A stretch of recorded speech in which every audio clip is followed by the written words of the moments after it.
এই অসহ্য গরমে ঘামের সঙ্গে শরীরের প্রয়োজনীয় পানি অনেকটাই বের হয়ে যায়। সেই ঘাটতি পূরণ না হলে দেখা দিতে পারে ডিহাইড্রেশন বা পানি শূন্যতা। বিশেষজ্ঞদের মতে শরীরে পানির ঘাটতি দেখা দিলে পানির পাশাপাশি খনিজ পদার্থেরও ঘাটতি হয়। এ সময় শরীরে পানির ঘাটতি পূরণ করতে পারে এমন ফল বেশি বেশি খাওয়া জরুরি। চলুন এখন জেনে নেই এই গরমে পানির ঘাটতি পূরণ করে কোন কোন ফল, যা আমাদের খাওয়াটা অতি জরুরি। গরমে প্রশান্তি পেতে কম বেশি সবাই লেবুর শরবত পান করেন। ভিটামিন সি যুক্ত এই ফলের রস আপনাকে সতেজ অনুভূতি দেবে সারাদিন। তবে লেবুর শরবতে খুব বেশি চিনি মেশাবেন না। লেবুতে থাকা পটাশিয়াম শরীর সুস্থ রাখতে সাহায্য করে। ঘামের কারণে শরীরে খনিজের যে ঘাটতি তৈরি হয় তা অনেকটাই পূরণ করে লেবু। লেবুর প্রায় ৮৮%ই পানি। গ্রীষ্মকালীন ফল তরমুজ বাজারে বেশ সহজলভ্য ফল। এটি গরমে একটু স্বস্তি পেতে খেতে পারেন এই ফল।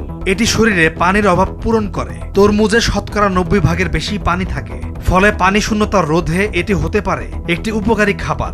এতে আছে fibre, vitamin A, vitamin C, potassium, antioxidant lycopene ও ম্যাগনেসিয়াম, যা তীব্র গরমেও আপনাকে সুস্থ রাখতে সাহায্য করবে।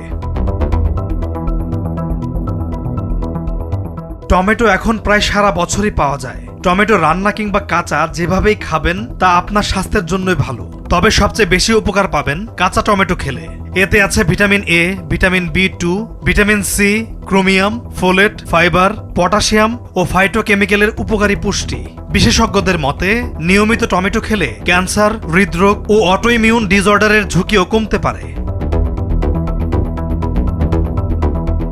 গরমের আরেকটি সেরা ফল হলো শসা। এটি পানি শূন্যতা রোধ করতে সাহায্য করে। শসায় আছে ভিটামিন কে, ম্যাগনেসিয়াম ও পটাশিয়াম। শসার প্রায় ৯৫%ই পানি। এই ফলের সবচেয়ে উপকারী গুণ হলো এতে ক্যালোরির পরিমাণ খুবই কম। নিয়মিত শসা খেলে দূর হয় শরীরে জমে থাকা বিষাক্ত পদার্থ। এটি ত্বককে ভেতর থেকে পরিষ্কার রাখে। শসা খেলে গরমে শরীর ঠান্ডা থাকে। শুধু গরমের কারণেই নয়, ডায়রিয়া, বমি, জ্বর ইত্যাদির জন্য শরীরে পানির ঘাটতি দেখা দিতে পারে। পানি শূন্যতা রোধে এড়িয়ে চলতে হবে কফি পান, কারণ অতিরিক্ত কফি শরীরে পানি শূন্যতার সৃষ্টি করে। তাই গরমে কফি ও তেলে ভাজা খাবার এড়িয়ে চলুন। পলাশ খান, নিউজ ডেস্ক, ভোরের কাগজ।